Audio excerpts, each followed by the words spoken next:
State sentinel में आपका स्वागत। मैं हूं रविंद्र सिंह। इस वक्त मैं हूं जम्मू से लगभग 30-35 किलोमीटर दूर टिकरी में। टिकरी पट्ठा इस जगह का नाम है।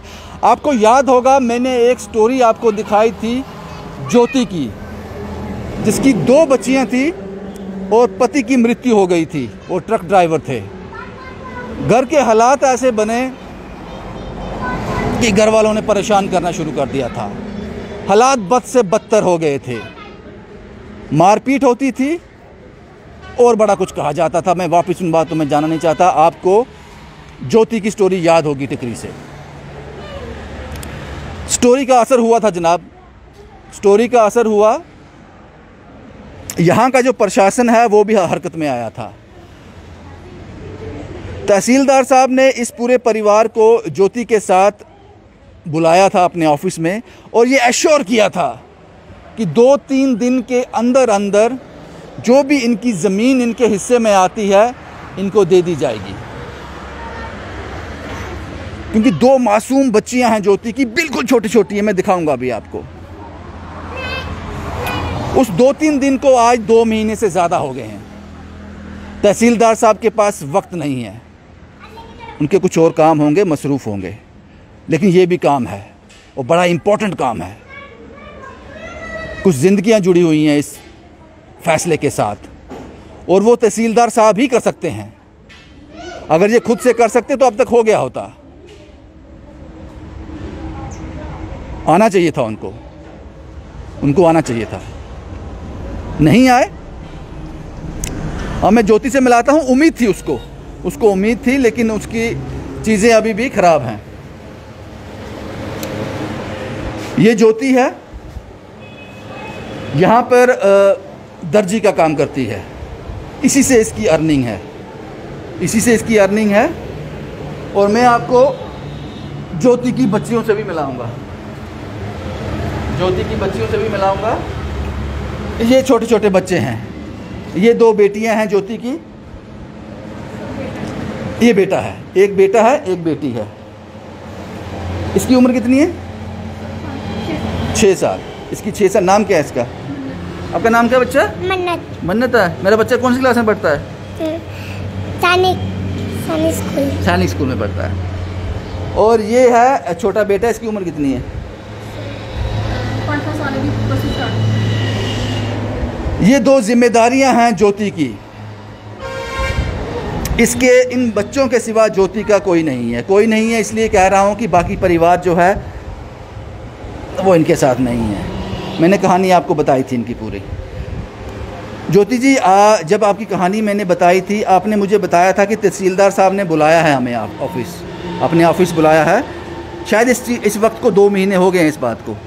अभी क्या हालात हैं? सर, उस टाइम जब उन्होंने मेरे को वहाँ पे बुलाया था तो काफ़ी अच्छा लगा था मुझे कि ऐसा हो जाएगा, अब सब कुछ ठीक हो जाएगा। तो सर 2 महीने, तीसरा भी स्टार्ट हो गया। अभी तक ना कोई तहसीलदार जी यहाँ पे आए, मतलब करने के लिए, हमारा हिस्सा अलग करने के लिए, ना कोई और यहाँ पे दिखता है हमें। काफ़ी बुरी हालत है घर की, सच कहूँ तो। वो मार पिटाई जो होती थी उसमें फ़र्क है? नहीं सर, पहले जब स्टार्टिंग में आपकी स्टोरी चली थी तो सर काफ़ी 10-15 दिन तो लगा था कि सब कुछ ठीक हो गया अभी, लेकिन 10-15 दिनों के बाद फिर से वो घर के हालात बिगड़ने लगे हैं। फिर से बस रास्ते में आना जाना भी मुश्किल हो रहा है। फिर से बस मेरे को डराने चलाने की धमकी शमकी वगैरह आती रहती है। अभी तक किसी ने फ़िलहाल हाथ तो नहीं लगाया मुझे, पर धमकी शमकी अभी तक आ रही हैं उनके। और रास्ते में भी खड़े हो जाते हैं कई बार, तो मेरे को रास्ता बदल के निकलना पड़ता है।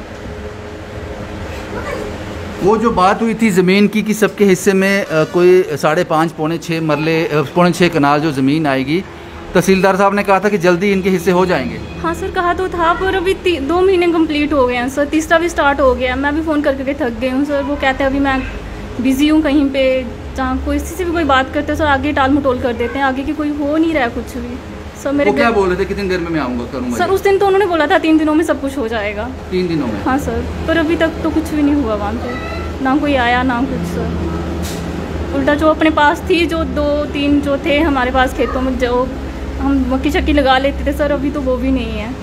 जो जेठ आपका तंग करता था आपको, वो उसमें थोड़ी राहत मिली है? नहीं सर, वो घर नहीं आए, अभी तक नहीं घर आए हुए हैं। वहीं पे बाहर ही हैं।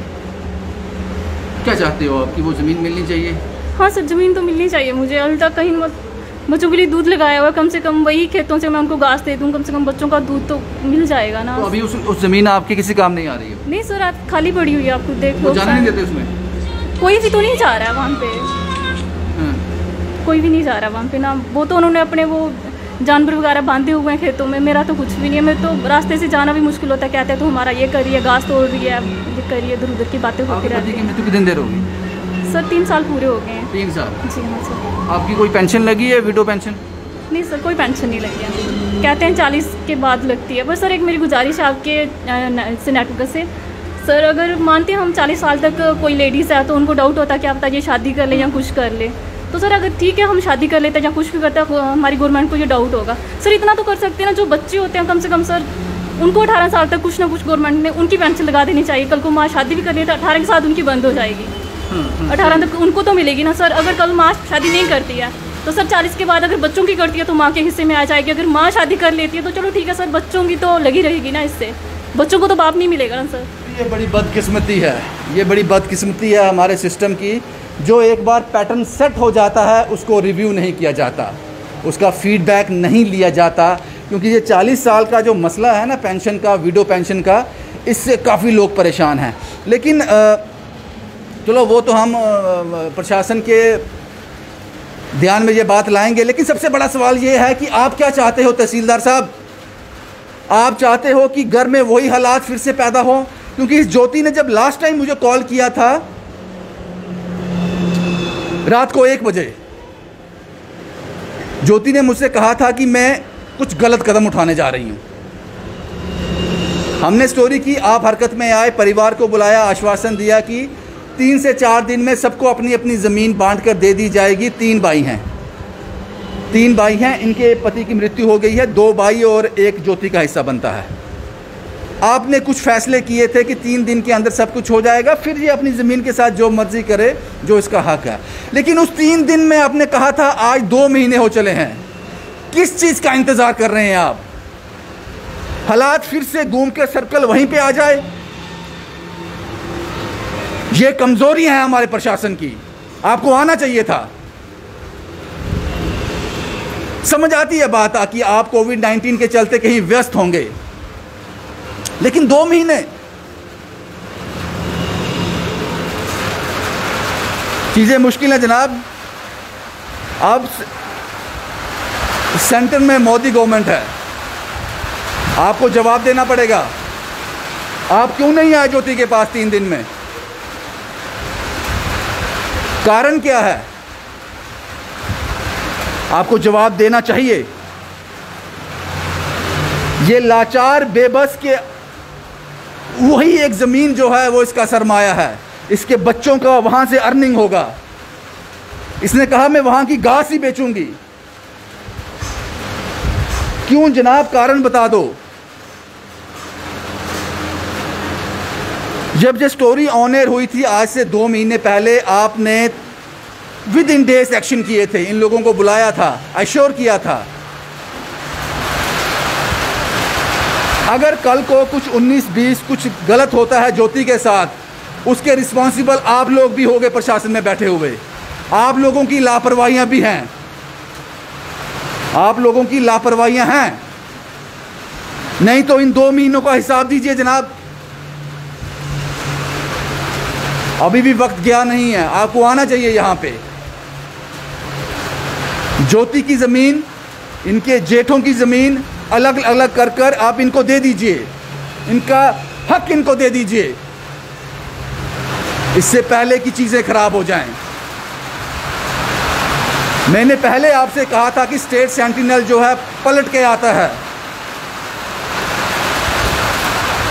तो आपने कहीं ये तो नहीं समझ लिया कि एक बार पलट के आ गया है दोबारा नहीं आएगा। हम तब तक आते रहेंगे, हम तब तक ज्योति की स्टोरी के साथ बने रहेंगे जब तक ज्योति की ज़मीन इसको नहीं मिल जाती। बस यही था। टिकरी से शुभम कुमार के साथ Ravinder Singh, the state sentinel के लिए।